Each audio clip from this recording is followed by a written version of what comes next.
اعوذ باللہ من الشیطان الرجیم، بسم اللہ الرحمن الرحیم۔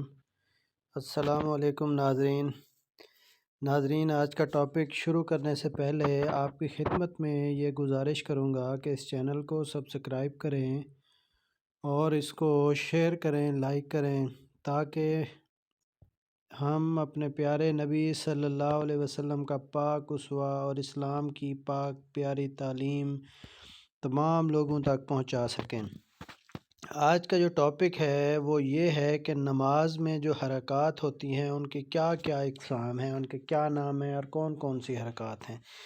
پہلی حرکت ہے وہ واجب حرکت ہے، دوسری قسم جو ہوتی ہے وہ مستحب حرکت، تیسری قسم مباح اور جائز حرکت، چوتھی قسم مکروہ حرکت۔ نماز میں حرکت کے متعلق یہی اصل قاعدہ ہے۔ پانچویں حرکت حرام حرکت جو نماز کو باطل کر دیتی ہے۔ اب میں آپ کو بتاؤں گا کہ واجب حرکت سے کیا مراد ہے۔ واجب حرکت سے مراد وہ حرکت ہے جس پر نماز کی صحت موقوف ہے۔ مثلاً اسے یاد آئے کہ اس کے جوتے یا لباس یا موزے میں نجاست ہے، تو اس حالت میں اس پر واجب ہے کہ اس نجاست کو زائل کرے، رومال اور موزے وغیرہ کو اتارے، کیونکہ نماز کی صحت اسی پر موقوف ہے۔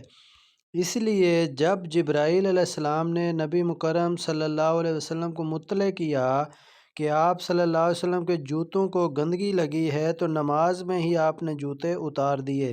اسی طرح اگر خشکی پر نمازی غیر قبلہ سمت کی طرف منہ کر کے نماز پڑھ رہا ہو، پہلے اس نے اجتہاد بھی کیا ہو، بعد میں ایک انسان آئے اور کہے کہ قبلہ تیری دائیں جانب ہے، تو اس پر واجب ہے کہ قبلہ جانب حرکت کرے، اس لیے کہ اس حرکت پر نماز کی صحت موقوف ہے۔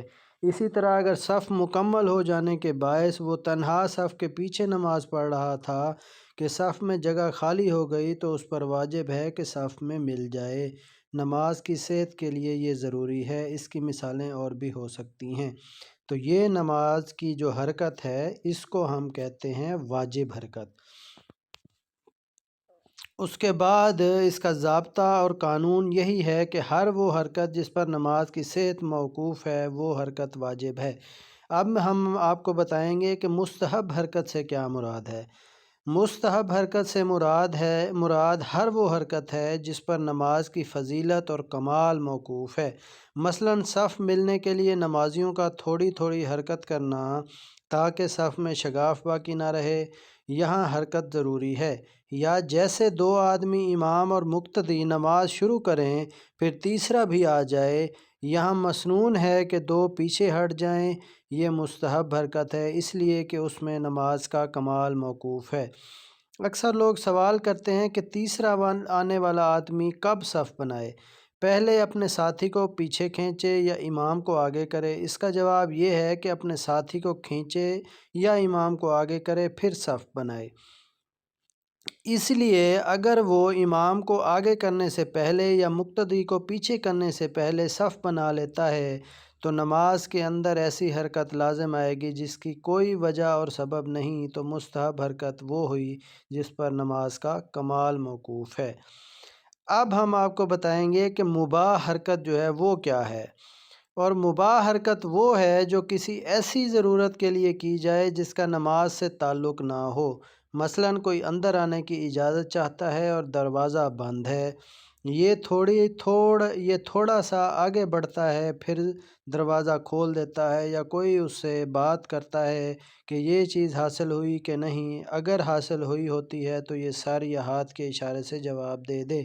نماز میں خارش کرنا اگر تو معمولی خارش ہے جس سے خشوع ختم نہیں ہوتا تو یہ مباح کی قسم ہے، اور اگر سخت قسم کی خارش ہے جس سے نماز کا خشوع ختم ہوتا ہے تو اسے ختم کرنے کے لیے خارش کرنا سنت ہے، کیونکہ اس پر نماز کا کمال موقوف ہے، کیونکہ جب خارش کرے گا تو وہ ختم ہو جائے گی اور اس کا دل نماز میں حاضر رہے گا۔ اب آتی ہے مکروہ حرکت۔ مکروہ حرکت وہ ہے جس کی کوئی ضرورت نہ ہو لیکن یہ بہت زیادہ نہ ہو، جس طرح کہ کئی لوگ اپنے قلم، گھڑی یا ناک اور رومال وغیرہ سے کھیلتے رہتے ہیں، یہ مکروہ حرکت ہے۔ جبکہ یہ زیادہ اور پے در پے ہو تو پانچویں قسم میں داخل ہو جاتی ہے، یعنی وہ حرکت جو بہت زیادہ ہو اور بلا ضرورت ہو تو یہ نماز کو باطل کر دیتی ہے، اس لیے کہ یہ نماز کی تکمیل کے خلاف ہے۔ اس کی مثال کھلکھلا کر ہنسنا، اس لیے کہ ہنسی نماز کے خشوع کے خلاف ہے، اس لیے علماء نے کہا ہے کہ کھلکھلا کر ہنسنا نماز کو باطل کر دیتا ہے، سوائے مسکراہٹ کے۔ ایسا تبسم جس میں آواز نہ ہو نماز کو باطل نہیں کرتا۔ جی ناظرین، آج کا یہ ٹاپک تھا، امید ہے آپ کو اچھا لگا ہوگا۔ اگلی ویڈیو تک